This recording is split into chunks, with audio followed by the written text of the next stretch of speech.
Honorable Prime Minister Sir, Namaste. My name is M. Vagish. I am student of Modern Senior Secondary School, Nanganallur, Chennai. My question is, how do you handle stress and pressure in the super strong position as a Prime Minister? What is your key factor of controlling stress? Thank you. आप भी बनना चाहते हैं क्या? तैयारी कर रहे हो क्या? धन्यवाद एम बागेश। आज की इस परिचर्चा का अंतिम प्रश्न देवभूमि उत्तराखंड, जो अपनी प्राकृतिक सुषमा के लिए प्रसिद्ध है, उधम सिंह नगर स्थित डायनेस्टी मॉडर्न गुरुकुल एकेडमी की छात्रा स्नेहा त्यागी ऑनलाइन माध्यम से जुड़ी हैं और प्रधानमंत्री जी से प्रश्न पूछना चाहती हैं। स्नेहा, कृपया अपना प्रश्न पूछिए। दिव्य है, अतुल्य है, अदम्य साहस का परिचय है आप। युगों युगों के निर्माता, अद्भुत भारत का भविष्य है आप। देवभूमि उत्तराखंड से आदरणीय प्रधानमंत्री मोदी जी को मेरा चरण स्पर्श प्रणाम। मेरा नाम स्नेहा त्यागी है। मैं डायनेस्टी मॉडर्न गुरुकुल अकादमी सिंकी फार्म खटीमा, उधम सिंह नगर की कक्षा 7 की छात्रा हूँ। आदरणीय प्रधानमंत्री जी से मेरा प्रश्न है कि हम आपकी तरह सकारात्मक कैसे हो सकते हैं। धन्यवाद श्रीमान। थैंक्स नेहा। प्रधानमंत्री जी, आप अपने बिजी लाइफ में प्रेशर को कैसे हैंडल करते हैं और इतना प्रेशर होने पर भी हमेशा सकारात्मक कैसे रह पाते हैं? आप यह सब कैसे कर पाते हैं? कृपया अपनी सकारात्मक ऊर्जा का रहस्य हमसे साझा करें। प्रधानमंत्री जी।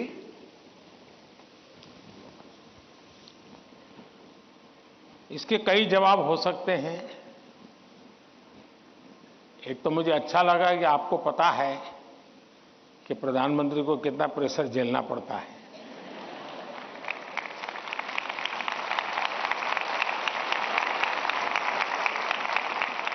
वरना आपको तो लगता होगा हवाई जहाज है, हेलीकॉप्टर है, उनको क्या है, यहां से यहां जाना है, यही करना है।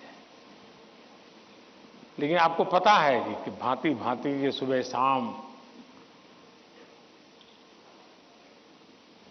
दरअसल हरेक के जीवन में अपनी स्थिति से अतिरिक्त ऐसी बहुत सी चीजें होती हैं जिसको उसे मैनेज करना पड़ता है। जो उसने सोचा नहीं वैसी चीजें व्यक्तिगत जीवन में भी आ जाती है, परिवार जीवन में आ जाती है, और फिर उसे भी संभालना पड़ता है। अब एक नेचर ऐसा होता है कि भाई बहुत बड़ी आंधी आई है, चलो कुछ पल बैठ जाए, निकल जाने दो। कुछ संकट आया है, नीची मुंडी करो यार, समय जाएगा। शायद ऐसे लोग जीवन में कुछ अचीव नहीं कर सकते। मेरी प्रकृति है और जो मुझे काफी उपकारक लगी है, मैं हर चुनौती को चुनौती देता हूं।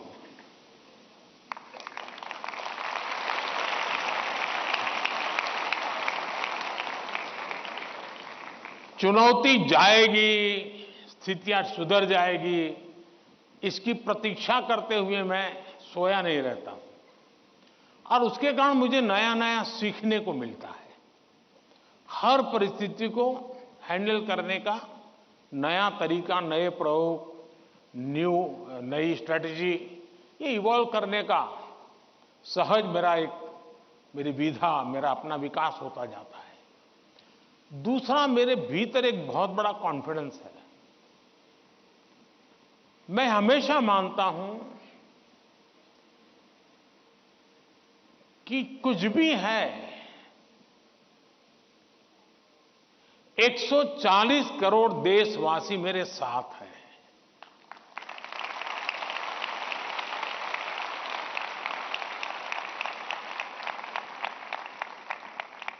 अगर 100 मिलियन चुनौतियां हैं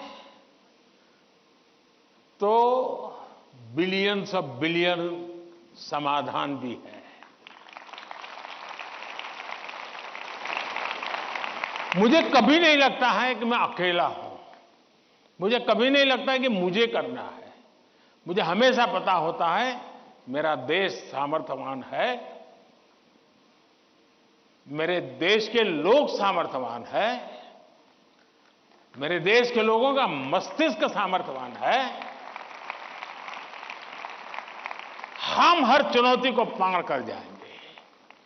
ये मूलभूत मेरे भीतर मेरा सोचने का पिंड है और इसके कारण मुझे कभी नहीं लगता यार मुझ पर आया क्या करूंगा। मुझे लगता है नहीं 140 करोड़ लोग हैं, संभल जाएंगे, ठीक है, आगे मुझे रहना पड़ेगा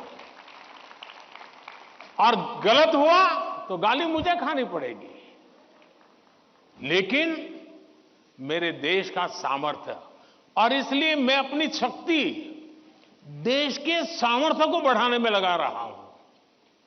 और जितना ज्यादा मैं मेरे देशवासियों का सामर्थ्य बढ़ाता जाऊंगा, चुनौतियों को चुनौती देने की ताकत हमारी और बढ़ती जाएगी।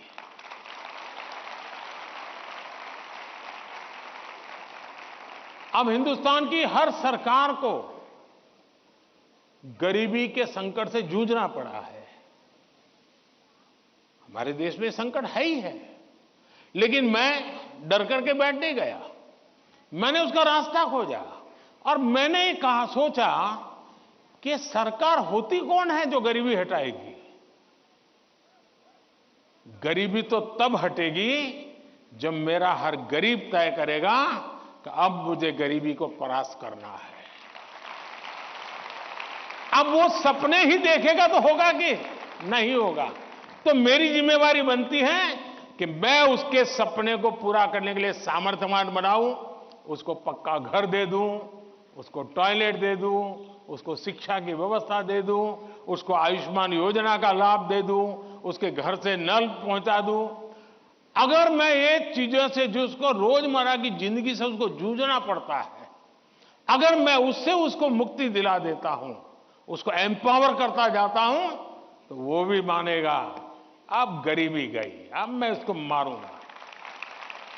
और आप देखिए इस मेरे 10 साल के कार्यकाल में देश में 25 करोड़ लोग गरीबी से बाहर आए हैं।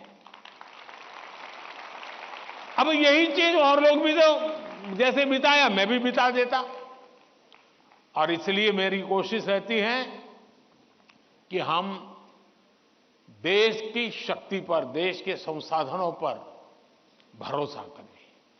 जब हम इन सारी चीजों को देखते हैं तो कभी हम अपने आप को अकेला महसूस नहीं करते। जी मैं क्या करूं, मैं कैसे करूं, अरे मैं तो एक चाय बेचने वाला इंसान, क्या करूंगा, ऐसे नहीं सोच सकता हूं। जी मुझे पूरा भरोसा होना चाहिए।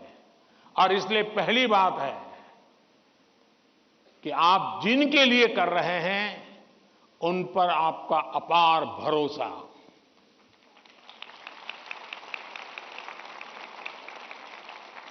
दूसरा, आपके पास निरक्षीर का विवेक चाहिए। कौन सा सही है, कौन सा गलत है, कौन सा आज जरूरी है, कौन सा अभी नहीं, बाद में देखेंगे। आप प्रायोरिटी तय करने का सामर्थ्य चाहिए। वो अनुभव से आता है, हर चीज को एनालाइज करने से आता है। मैं दूसरा प्रयास ये करता हूं। तीसरा, मैं गलती भी हो जाए तो ये मान के चलता हूं कि ये मेरे लिए लेसन है। मैं इसको निराशा का कारण नहीं मानता हूं। अब आप देखिए कोविड का संकट कितना भयंकर था। मामूली चुनौती थी क्या? पूरी दुनिया फंसी पड़ी थी। अब मेरे लिए भी था कि क्या करो भाई, मैं कह दूं अब क्या करे, तो भाई वैश्विक बीमारी है, दुनिया भर में ऐसा ही है, सब अपना अपना संभाल लो। मैंने ऐसा नहीं किया। रोज टीवी पे आया, रोज देशवासियों से बात की, कभी ताली बजाने के लिए कहा, कभी थाली बजाने के लिए कहा, कभी दिया जलाने के लिए कहा। वो एक कोरोना को खत्म नहीं करता है, लेकिन वो है कोरोना के खिलाफ लड़ाई लड़ने की एक सामूहिक शक्ति को जन्म देता है। सामूहिक शक्ति को उभारना। अब देखिए, पहले भी खेल के मैदान में हमारे लोग जाते थे, कभी कोई जीत के आता था, कोई जीत के नहीं आता था, जाने वाले को पूछता नहीं था, आने वाले को पूछता नहीं था। मैंने कहा भले 3 मेडल के जीतते आएंगे, लेकिन मैं उसके ढोल पीटूंगा। तो धीरे धीरे करके 107 मेडल लेने का सामर्थ्य उन्हीं बच्चों में से निकला। सामर्थ्य तो था, सही दिशा, सही रणनीति, सही नेतृत्व परिणाम लाता है। जिसके पास सामर्थ्य है उसका सही उपयोग करना चाहिए। और मेरा तो गवर्नेंस का एक सिद्धांत रहा है कि अच्छी सरकार चलाने के लिए, इन समस्याओं के समाधान के लिए भी आपको नीचे से ऊपर की तरफ सही जानकारी आनी चाहिए, परफेक्ट इंफॉर्मेशन आनी चाहिए, और ऊपर से नीचे की तरफ परफेक्ट गाइडेंस जाना चाहिए। अगर ये 2 वे चैनल परफेक्ट रही, उसका कम्युनिकेशन, उसकी व्यवस्थाएं, उसके प्रोटोकॉल उसको ठीक से किया, तो आप चीजों को संभाल सकते हैं। कोरोना एक बहुत बड़ा उदाहरण है, और इसलिए मैं मानता हूं कि हम निराश होने का कोई कारण ही नहीं होता है जीवन में। और अगर एक बार मन में तय कर लिया कि निराश होना ही नहीं है, तो फिर सिवाय पॉजिटिविटी कुछ आता ही नहीं है। और मेरे यहां निराशा के सारे दरवाजे बंद हैं, कोई कोना भी, एक छोटी खिड़की भी मैंने खुली नहीं रखी है कि निराशा वहां से घुस जाए। और आपने कभी देखा होगा, मैं रोता बैठता नहीं हूं जी, पता नहीं क्या होगा, वो हमारे साथ आएगा कि नहीं आएगा, वो हमसे भिड़ जाएगा क्या। अरे होता रहता है जी, हम किस चीज के लिए हैं। और इसलिए मैं मानता हूं कि जीवन में आत्मविश्वास से भरे हुए और अपने लक्ष्य के विषय में। और दूसरी बात है, जब कोई निजी स्वार्थ नहीं होता है, खुद के लिए कुछ करना तय होता है, तो निर्णयों में कभी भी दुविधा पैदा नहीं होती है। और वो एक बहुत बड़ी अमानत मेरे पास है। मेरा क्या, मुझे क्या, इससे मेरा कोई लेना देना नहीं है। सिर्फ और सिर्फ देश के लिए करना और आपके लिए करना, ताकि आपके माता पिता को जिन मुसीबतों से गुजरना पड़ा, मैं नहीं चाहता हूं कि उन मुसीबतों से आपको गुजरना पड़े।